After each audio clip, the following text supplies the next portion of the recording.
ভাগ্যবান এসে তোমায় নিয়ে চলে যাবে। তো ঝরে যায় অযত্নে, অথচ দুষ হয় বসন্তে।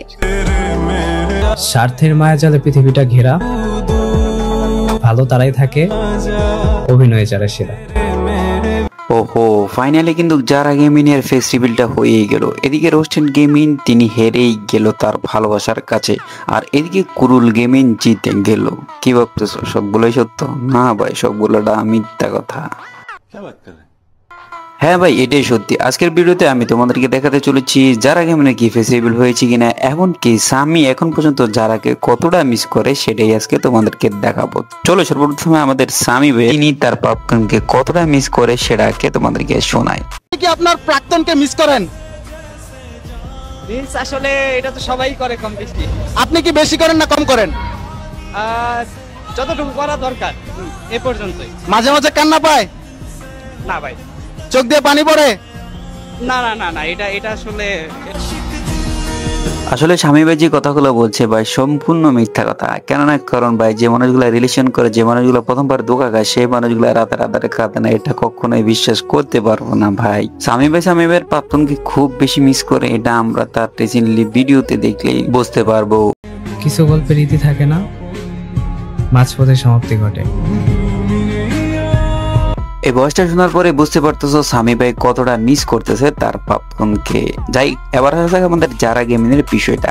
তোমরা রিসেন্টলি বলতেছো যারা গেমিং নাকি আমাদের যে যমুনা ফিউচার পার্কে ফ্রি ফায়ার যে ইভেন্টটা হয়েছিল সেখানে নাকি তিনি গিয়েছে, কিন্তু অথচ তিনি বলে দিয়েছেন তিনি এমনকি বাংলাদেশ টপ 1 এমনকি মিস্টার ত্রিপুলার এই তিনজন ছাড়া বাকি সকল কন্টেন্ট ক্রিয়েটর নাকি সেখানে গিয়েছেন। যমুনা ফিউচার পার্কে যারা গেমিং এ আসছিল, আর এটা নিয়ে তোমরা এত বেশি মেনশন করছো টিকটক ভিডিওতে, যে কোনো মেয়েকে তোমরা যারা গেমিং বানাই দিছো। তো তোমাদের উদ্দেশ্যে বলি না ভাই, আমি যাই নাই ওখানে। আর আমি কেন, আমি বাংলাদেশ টপ 1 এবং ত্রিপোলার আমরা তিনজনই ওখানে যেতে পারিনি, কারণ আমরা ফেস্টিভ্যাল করি নাই। বাকি মেয়ে কন্টেন্ট ক্রিয়েটর, ছেলে কন্টেন্ট ক্রিয়েটর সব তোমরা তো শুনতেই বলা যারা গেমিং কি বলেছে। আর এছাড়াও যারা গেমিং কিন্তু রিসেন্টলি স্বামীর বিষয় নিয়ে কিন্তু কিছু একটা বলেছে, তো চলো আমরা আগে সেটা শুনি। আমার সাথে স্বামীর এক্স্যাক্টলি ব্রেকআপ হয়েছে 3 বছর মতো হয়ে যাবে বলতে গেলে, বাট পাবলিক এখনো ওই বিষয় নিয়ে পড়ে আছে। আর শুধু তাই নয়, আমি যদি কোনো ছেলের সাথে ভিডিও বানাই, ভাইদিকেও যদি ভিডিও বানাই, যার সাথেই ভিডিও বানাই, তাকে আমার বয়ফ্রেন্ড তো বানাই দিবে 100%। দেখো ভাই, আমি লাইফে একটা রিলেশন করছি, অ্যান্ড ওটা ব্রেকআপ করার পর আমি আজ পর্যন্ত কোনো রিলেশনে যাই না। ইভেন আমার রিলেশনে যাওয়ারও কোনো ইচ্ছা নাই, কারণ মানুষ ভুল জীবনে একবারই করে, বারবার করে না।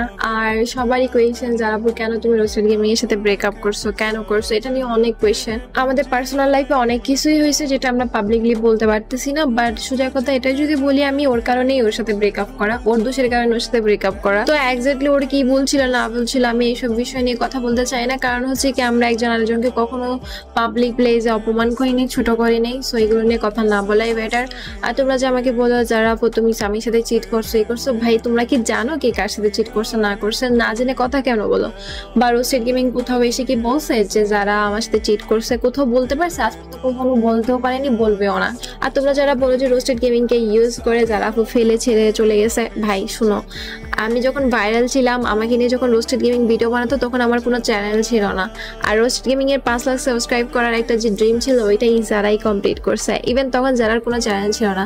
পরে ড্রিম কমপ্লিট করার পর যখন আমি গেম ছেড়ে দিচ্ছিলাম, তখনই ওই জোর করে আমাকে ইউটিউবে আনছে বা গেম খেলার জন্য ও আমাকে রিকোয়েস্ট করছে। দ্যাটস ওয়াই আমি ইউটিউবে আসছি, না হয় আমি যারা কখনো ইউটিউবেও আসতাম না। একটা মেয়ে কখনো একটা ছেলের জন্য এত কিছু করার পর এমনি এমনি ছেড়ে দিয়ে যায় না, নিশ্চয়ই এর পিছনে অনেক কারণ আছে যেটা বলার মতো না, সেজন্য বলি না। তোমরা এমন ভাবে ভিডিও মেক করেছে যেন রোস্টেড গেমিং যারা গেমিং কে হেট করে, যারা গেমিং রোস্টেড গেমিং কে হেট করে। ভাই এমন কিছু না, স্টিল আমার কোনো প্রবলেম হলো আমাকে হেল্প করো, ওর কোনো হেল্পের দরকার হলে আমি ওরা হেল্প করি। আমরা যে যার মতো আছে, যে যার জায়গা। অলরাইট গাইস, তোমরা তো বুঝতেই পারলে যারা গেমিং কি বলেছে। আসলে ভাই এক হাতে কখনো তালি বাজে না, তালি বাজার জন্য দুইটা হাতই প্রয়োজন হয়। একজনের কারণে কখনো রিলেশন ব্যাকআপ হয়, রিলেশন ব্যাকআপের পিছনে উভয় পক্ষেরই হাত থাকে, তোমরা তো সেটা বুঝতেই পারতেছো। তার মধ্যে হচ্ছে রোস্টেড গেমিং এমনকি যারা গেমিং এর সাথে এখনো সম্পর্ক আছে, আর তাদের ব্যাকআপের 3 বছর হওয়ার পরও মানুষ কেন এত কথা বলে? আসলে ভাই প্রকৃত ভালোবাসা সম্পর্কে হয়তো যারা গেমিং ধারণাই নেই, আর ছেলেদের ভালোবাসা সম্পর্কে মেয়েদের কখনোই ধারণা হবে না। এছাড়াও তো তোমরা বুঝতেই পারলা যারা গেমিং কি মিন করলো এবং কি বোঝাইতে চাইছিল। তো যাই হোক, এই ছিল আমাদের আজকের ভিডিও। আর ভিডিওটা আমি বেশি বড় করবো না, ইনশাআল্লাহ কোনো একটা ভিডিওতে আবারও যারা আপাকে নিয়ে কথা বলা হবে। সেই পর্যন্ত সবাই ভালো থাকবা, সুস্থ থাকবা।